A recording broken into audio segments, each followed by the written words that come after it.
Friends, good morning, welcome back to my channel. তোমরা সবাই কেমন আছো? আশা করি সবাই খুব ভালো আছো। আমার হঠাৎ করে বন্ধুরা জ্বর এসছে, দুদিন ধরে জ্বর। তো জ্বরটা এখনও কমেনি, ওষুধ খেয়েছি, হালকা হালকা জ্বর, মানে 100-র নিচে আছে। তো এখন আর দুর্বল তো আছে খুব, মানে খুবই দুর্বল আর কি, শরীরে জোর পাচ্ছি না, হাঁটা চলা বেশি করতে পারছি না। আসলে কি বলো তো বন্ধুরা, আমার মনে হয় আমি তো কোনো কিছু খেতে পারি না, লিকুইডের উপরেই চলে, হয়তো তার জন্য হতে পারে। শুধু হাঁপিয়ে যাচ্ছি, দুর্বলের জন্য আমি কিছু করতে পারছি না। তারপরে ওষুধটাও শেষের দিকে, একটা টেনশান তো রয়েছে। সেই জন্যে মেয়ে যে, আর আমাদের বাড়িতে এখানে তো জলই কমছে না, কত যে জল, এই জলের চারপাশের একটা ঠান্ডা ঠান্ডা ভাব না, এর জন্য আমার শরীর খারাপ হচ্ছে। তোমরা দেখাই দেখো এখনও জল আছে কত।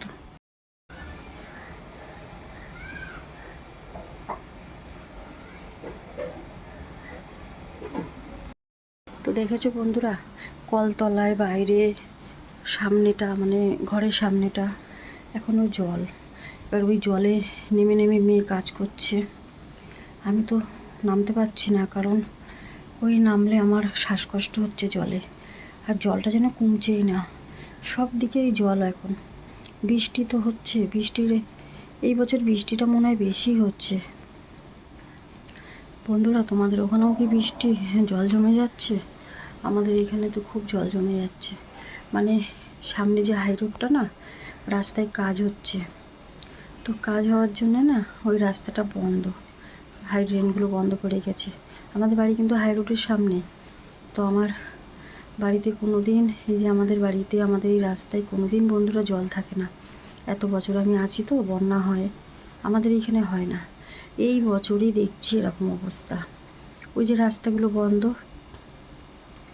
একজন পাশে কাকিমা, ওদের বাড়িতেও জল উঠেছে, কোনো দিন জল ওঠে না। তো আমি জিজ্ঞেস করলাম যে কাকিমা, জল এরকম জমে যাচ্ছে কেন? বলল রাস্তা বন্ধ, ড্রেনে জল যাচ্ছে না, শুচ্ছে না, জল একদম জমে আছে। ওই হাই ড্রেনের মুখগুলো বন্ধ করে রেখেছে, রাস্তায় কাজ হচ্ছে। আর এই বর্ষাকালে কাজ, আসলে ওই যে আমাদের ওখানে দিল্লি রোড আছে না, হাই রোড, ওই রোডে কাজ হচ্ছে, কবে থেকে কাজ হচ্ছে, সে কাজ এখনও শেষই হচ্ছে না। তো সেই জন্যে আর এরকম জল জমে থাকছে। এতে না বন্ধুরা কী হচ্ছে বলো তো, আমার খুব শ্বাসকষ্ট হচ্ছে, আর শরীরের অবস্থাও ভালো না, জ্বর এসে যাচ্ছে, দুর্বল আছে। দুর্বল তো আগেও ছিল, কিন্তু এমনি মোটামুটি আছি, খুব ভালো যে তা না। কথা বলতে বলতে শুধু হাঁপিয়ে যাচ্ছি, কথাই বলতে পারছি না। আজকে শরীরে যেন বেশি দুর্বল লাগছে আজকে, আর ওষুধটাও তো শেষের দিকে, জানি না এই মাসে আবার কি করে ওষুধ খাবো, খেতে পারবো কিনা বন্ধুরা তাও জানি না। তোমাদের ভরসা, তোমাদের কি বলছি, তোমরা যদি পারো আমাকে একটু আর্থিক সাহায্য করো, যাতে আমি ওষুধটা কিনে খেতে পারি। আর এইভাবে তো চলছে 6টা মাস, কীভাবে খাবো জানি না ওষুধ, নিজে কাজ করতে পারি না। নিজে যদি একটু সুস্থ হয়ে যেতাম, তাহলে আস্তে আস্তে আবার সেলাইয়ের কাজটা করতে পারতাম। আমি তো সেলাই করতাম, সেলাই করে বন্ধুরা আমি ব্লাউজ বানাতাম, 150 টাকা ডজন। অর্ডারি যে ব্লাউজগুলো থাকতো, এক পিস 75 টাকা, 90 টাকা, 100 টাকা পিস, লাইলন দিয়ে যেটা করা হয়। শাড়ির ফলস পিকো এগুলো করতাম। এই যে পুজোর সিজনে প্রচুর কাজ হতো আমার। তো এখন তো আর বলে লাভ নেই, সেই সব বলা মানে আরও কষ্ট, আরও টেনশান। কবে যে বন্ধুরা আমি সুস্থ হতে পারবো জানি না, খুব কষ্ট হয় যখনই চিন্তা করি না, খুব টেনশান আর কষ্ট হয়। কী যে করবো কিছুই বুঝতে পারি না, কিছুই বুঝতে পারি না, শুধু চিন্তা হয় মাথার মধ্যে। মেয়ে বলো, মা চিন্তা করো না, চিন্তা করো না, কী করবো বলো তোমরা? চিন্তা তো আসে, একটা মানুষ যদি সবসময় বসে থাকে, চিন্তা তো হয় বন্ধুরা, হয় না? তোমরাই বলো। আগে যেমন কথা বলতে পারতাম না, গলায় আটকাতো বন্ধুরা, এখন সেইটা অনেকটা ঠিক হয়েছে, কথা বলতে পারি, কারণ গলার ফোলাটা একটু কমেছে। এই জন্য কথা বলতে খুব একটা অসুবিধা হয় না। শুধু যে অসুবিধাটা হয় সেটা হলো আমার দুর্বলের জন্য বন্ধুরা। এই যে দুর্বলের জন্য গলায় আটকে যায়, মানে দুর্বলের জন্য কথা বলতে পারি না, বুঝতে পারি না, শুয়ে থাকতে পারি না, হাঁটা চলা করতে পারি না ঠিক মতন। এইভাবে চলছে আমার। জানি না আর কতদিন এইভাবে চলবে, আর আমি কীভাবে সুস্থ হতে পারবো। একমাত্র সন্তোষীমা আর তোমরা আছো, তোমাদের ভালোবাসা, তোমাদের সাপোর্ট, তোমাদের প্রার্থনায় আমি তো সুস্থ হয়েছি আগের থেকে অনেকটা হয়েছে। কারণ বন্ধুরা, আমার যে কী অবস্থা হয়েছিল সেটা একমাত্র তোমরাই জানো। কেন, আমার সাথে তো তোমরাই আছো, তোমরাই ছিলে, এখনও আছো, প্রথম থেকে তোমরা আমাকে দেখছো। এছাড়া তো কেউ নেই আমার নিজের বলতে, তো কেউ জানে না, শুধু তোমরা জানো। সেই জন্য বন্ধুরা, আমি ভালো থাকি, খারাপ থাকি, কেমন থাকি কি থাকি না তোমাকে জানাই। আমার একজন ভিডিও করে দেখেছি, বলে লাইফস্টাইল বলে। আমার লাইফস্টাইল এই বন্ধুরা, আমার আর কিছু নেই। আমার শুধু মেয়ে আছে, আমি আছি, এইভাবেই আমার চলছে। নিজে কাজ করতাম, খেতাম, মেয়েকে খাওয়াতাম, মেয়ের স্কুলের ফিস, টিচারের ফিস, যাদের কাছে টিউশন পড়তো সবার ফিস দিতাম, চলে যেত কোনো রকমে। মা মেয়ে দুজনে চলে যেত। মেয়েকে পড়িয়েছি, একটা সায়েন্স নিয়ে পড়া কত খরচা তোমরা জানো, সেটা আমি করেছি। আজকে মেয়েকে এই জায়গায় দাঁড় করিয়েছি। বাকিটা মেয়ে করবে আমি যেদিন সুস্থ হব। আমি জানি না বন্ধুরা, আমি আর সুস্থ হতে পারবো কি না। তোমরা আছো, তোমাদের উপরে আমার পুরো ভরসা আছে। কেন, তোমরা ছাড়া তো আমার জীবনে কেউ নেই, তো একমাত্র তোমরাই ভরসা। তোমরা যদি দাও তবেই আমি বাঁচবো, তোমরা না দিলে আমি বাঁচবো না, এটাই আর কি। তোমরা দিলে আমি খাই, না দিলে খেতে পারি না। তোমরা যেটা দাও সেটাই ওষুধ খাই, সেখান থেকেই মেয়েকে খাওয়াই, সেখান থেকেই আমি খাই। এছাড়া তো কেউ দেয় না। আর এখানে সেরকম কেউ দেয় না, 2-1জন দেয়, সেটা দিয়েই আমার এই যে ওষুধ চলে, খাবারও পাঠায় দিদিভাই। তো ওই দিদিভাইয়ের জন্যই আমি খাবার খাই, ওষুধ খাই, সবই খাই।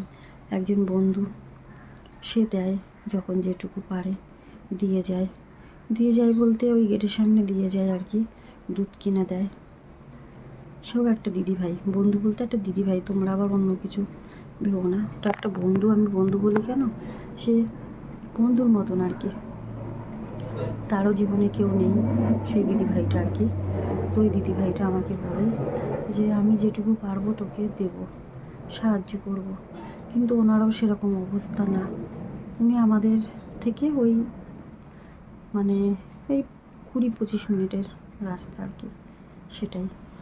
তার নামটা আমি নিচ্ছি না, কেন নামটা বলা বারণ আছে, তো তাই নামটা বলছি না বন্ধুরা। না করেছে নামটা বলতে, তো সেই জন্য আমি বন্ধু বলেই বলি। নাম বলতে যেহেতু না করেছে, তো ওই বন্ধুই আমাকে দেয়, রোজ দুধ কিনে দেয়, দুধটা রোজ কিনে দেয়। তারপরে যখন যেটুকু পারি, সবজি তো লাগে, ওই বন্ধু দেয়। ওই ভ্যানালা আসে, ওনার থেকে কিনে নিই আর কি। মেয়ে মনে হয় জল ভরতে যাচ্ছে। এই যে এক সমস্যা বন্ধুরা, বাইরে জল তো পাইপ লাগানো রয়েছে, পাইপ দিয়ে না জল উঠছে না। আর এই জলের মধ্যে মেয়েটার বারবার জল আনতে হচ্ছে। আমি তো জল আনতে পারি না বালতি করে করে, কারণ আমি বালতি তুলতেই পারি না বন্ধুরা। আগে আমি কত কাজ করেছি, এখন একটা বালতি তুলতে পারি না হাতে।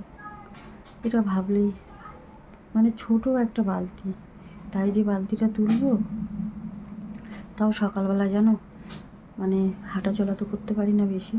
মেয়েকে বলছি কি আমাকে দিয়ে বালতিটা, তো ওই বালতিটায় জল আনতে গিয়ে বালতিটা তুলতে গিয়ে পড়ে যাচ্ছিলাম সিঁড়িতে পড়লে কি একটা বড় দুর্ঘটনা হতো বলো। কেন, এমনিতে দুর্বল শরীর, জোর নেই, তাহলে কি অবস্থা হতো বন্ধুরা তোমরাই বলো, তাই না? এই তো চলছে, কিচ্ছু করার নেই। কটা বাজে এখন? বাজে 11টা বাজতে 10 মিনিট বাকি। আমার শরীর মন খারাপ বন্ধুরা। এই যে কালকে এত বৃষ্টি হয়েছে, এত জল জমেছে। আজকে সকালে একটু বৃষ্টি হয়েছে, বেশি বৃষ্টি হয়নি, কিন্তু সকালেই আজকে বড় দুর্ঘটনার হাত থেকে বেঁচে গেলাম আমি। বালতি তুলতে গিয়ে সিঁড়িতে স্লিপ কেটে পড়ে যাচ্ছিলাম। আর আমাদের সিঁড়িটা 3-4টে সিঁড়ির উপরে উঠতে হয়, মানে ঘরে উঠতে গেলে তো সেই মেয়ে বলছে, মা বলো তো এক্ষুনি কত বড় একটা বিপদ হতো, তোমার কিছু হলে আমি কি করে তোমাকে নিয়ে যাব, হাতে তো টাকা পয়সা নেই, কিভাবে ডাক্তার দেখাবো। তো মেয়ে বলছে, মা তোমার হাঁটাচলা করতে হবে না, আস্তে আস্তে হাঁটো। আসলে কী বলো তো বন্ধুরা, দুর্বল তো, আর এক জায়গায় সারাক্ষণ বসে থাকতে শুয়ে থাকতে তো ভালো লাগে না, তাই একটু উঠে আস্তে আস্তে এই যে দেয়াল ধরে হেঁটে যাই। কিন্তু ওটার থেকেই পাটা স্লিপ করে গেছে কারণ মেয়ে ওই যে বালতি করে জল আনছিল, ওই বালতিটা আমি ধরতে গেছিলাম, তাই স্লিপ কেটে পড়ছিলাম। তো যাই হোক বন্ধুরা, অনেক কথা বললাম। তোমরা সবাই ভালো থেকো, সুস্থ থেকো, সাবধানে থেকো বন্ধুরা। চারিদিকে বৃষ্টি জল, সবাই সাবধানে থেকো, সুস্থ থেকো। মা সন্তোষী মা সবাইকে ভালো রাখুক, যে যেখানেই থাক মা সন্তোষী মা সবাইকে ভালো রাখুক। আর বন্ধুরা, আমার ভিডিওগুলো একটু বেশি বেশি করে শেয়ার করো তোমরা, একটা করে লাইক করে দিও, একটা করে কমেন্ট করো। তোমরাই তো আমার ভরসা, তোমরা ছাড়া যে আমার কেউ নেই বন্ধুরা। আমি যে কী করে বাঁচবো, কী করে সুস্থ হব কিছু জানি না, শুধু তোমরা আছো তাই আমি আছি। যাই হোক, অনেক কথা বললাম। ভিডিওটা যেহেতু সকালে করলাম, তো আর গুড নাইট বললাম না।